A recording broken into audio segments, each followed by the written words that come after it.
Count Binface, a pleasure to have you on the programme. You're a self-styled intergalactic warrior. What got you into earthly politics? Well, that's an excellent question. I was actually just on my holidays. I was passing your solar system back in, I think it was 2017 it must have been, your time. And I intercepted all these distress signals saying that the United Kingdom was in dire need of some effective opposition. If you remember, that was that time when Theresa May, remember her? No?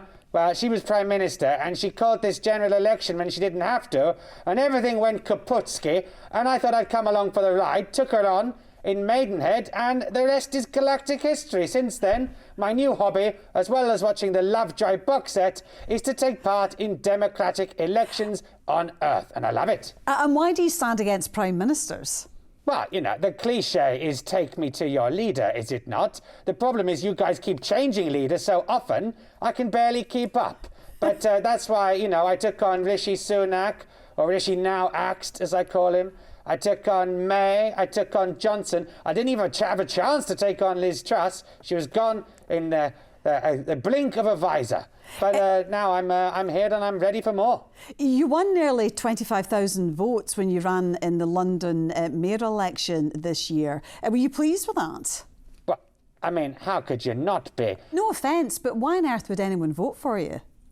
Why not? No offence to you. Have you seen the alternatives on offer? I came down to your planet expecting to be the novelty exotic option, but weirdly, it turns out that's not the case. And many of my policies actually are more sensible than the ones being offered by the so-called mainstream offerings. Well, you talk about your policies and you have got some really interesting ones.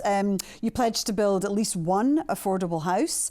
Claudia Winkleman's Fringe should be Grade 1 listed. And shops that play Christmas music before December should be closed down and turned into public libraries. Now, that would probably get my vote. But, you know, where'd you get your ideas from?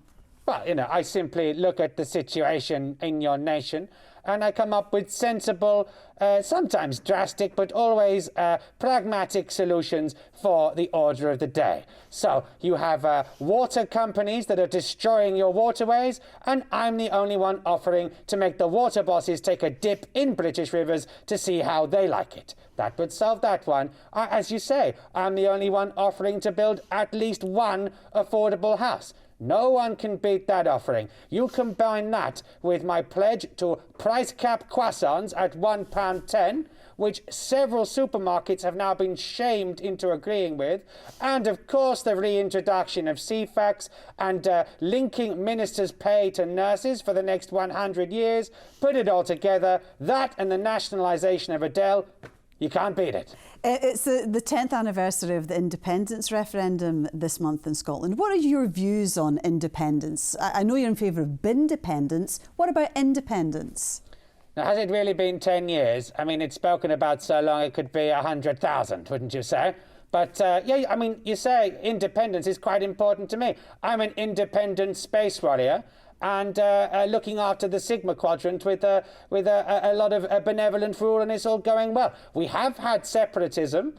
Sigma 10 decided to break away from the Sigma solar system, and they won that vote by 51.8%, and so we had to untether them from the solar system. They left us and got their sovereignty back, but they're also a freezing, inhospitable nightmare. So, you know, it's a question of what do you want from independence, and have you thought it through before you vote for it? You're in Edinburgh next month as part of your UK tour. What can people expect when they come along to one of your shows? Well, an excellent question. I'm on my moral victory lap, as it were. And my show, it's a mixture of party conference, because as you can see, I'm in party conference season. And so I thought I'd traverse the UK at the optimum time. I'm celebrating all my wonderful votes that I've secured from humans, which is magnificent. And of course, I need to plan my policies for the next electoral cycle. So as well as tons of sci-fi satire, which you won't get anywhere else, people can come along and help me craft new policies to bring even more power to the Binface sphere in the next few years. Lovely.